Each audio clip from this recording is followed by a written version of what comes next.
ده چې ما ته داسې شوه چې دی بابا ما ته دا ټول سواد په لفافه کې بند کړی دی چې دی راوخته صرف دې ډایس له ماله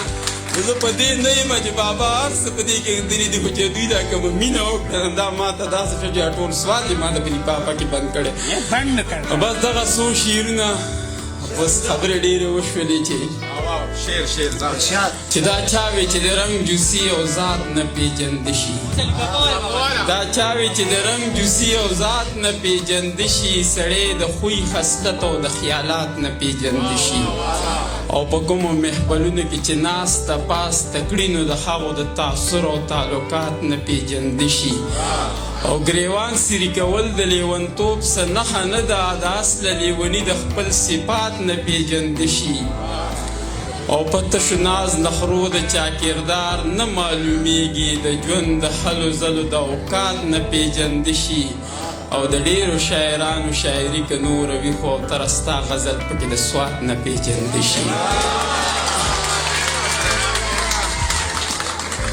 او دغه څو شعرونه هم سمیع الله ګرانه سوات ته ملګرو د غاړې مننه نیازه خانه ما وی چې کیسې به سته رنګ راوړي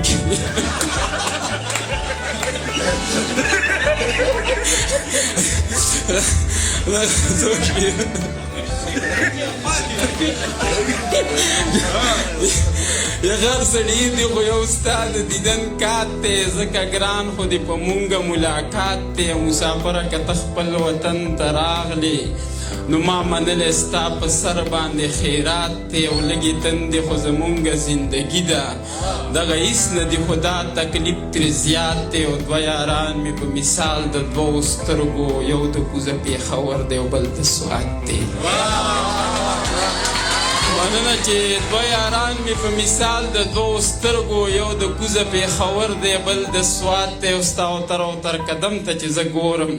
نو داسې ښکاري چې د ژوند نه دې زړه مات دی او دغه څو شعرونه نور هم چې داسې تور نه و د وریځو اسمان بل شانتې و زما په زړه ستا د یادونو باران بل شانتې و نه مې دولت نه مې بنګلې نه مې موټرې غوښتې دننه پروت مې په سینه کې ارمان بل شانتې و د وخت ستم ترې تڼۍ ټولې په خپل لاس ویستې وې زما په غاړه کې شلېدلی ګریوان بل شانتې و او نه یې په سترګو چا لمبې او نه لوګې لیدلو زه یې سېزلم خو اور د هجران بل شانتې و او اوس د پنکار په خوله کې هغسې درد پاتې نه دی ملګرو مخکې یکزار او قربان بل شانتې و مرنه چې اوس د پنکار په خوله کې هغسې درد پاتې نه دی ملګرو مخکې یکزار او قربان بل شانتې و ډاکټر صاحب ناست دی دوی نه په معذرت سره دانش صاحب خو زموږ د ژوند نه خبر دی چې زما بیزي دي او بیزې سرونه د هغې په تاثراتو کې مې دا نظم لیکلی چې ژوند مې دا په ما پسې یو ډېر یو شاعر داسې ښکلی نظم هغه دا پیشنګویي کړه چې د شپنکۍ وې خو یاره هغه شاعر ما پیدا نه کوه سکرین ته راولو ته ګڼ ډېر ښکلی نظم یې زما په دې جواب کې لیکلی او ما ته را رسېدلی و خو هغه را پیدا نه شي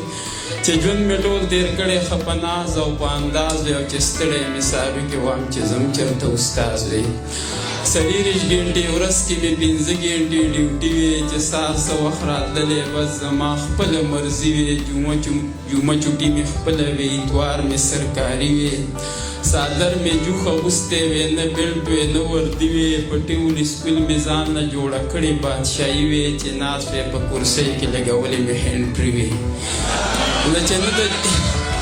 چې نه د چا ماتفت وې نه په ما د چا آواز وې او چې ستړی مې سابې کې وایم چې ځم چېرته استاز وې او په لږه مې کار نه کېږي 80,000 تنخوا وې په هر جب کې چې 100,000 روپۍ پرتې زما وې ولاړه د کور مخې ته مې توره کرولا وې په لږه مې کار نه کېږي 80,000 تنخوا وې په هر جب کې چې 100,000 روپۍ پرتې زما وې ولاړه د کور مخې ته مې توره کرولا وې وړو چې را لپۍ راوړې د چا چې لنګې غوا وې په لو کې شاګردان را سره 100 کسه لګیا وې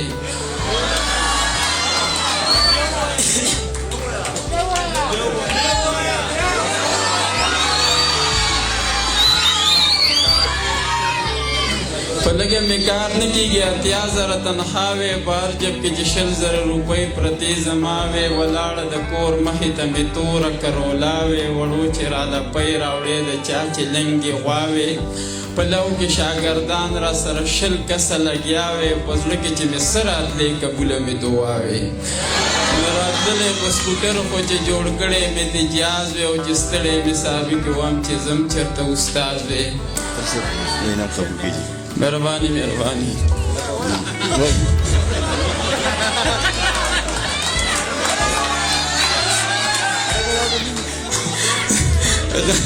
ګرانه په دې مشاعره کې خو دې رانده سیدو بابا زیارت جوړ کړم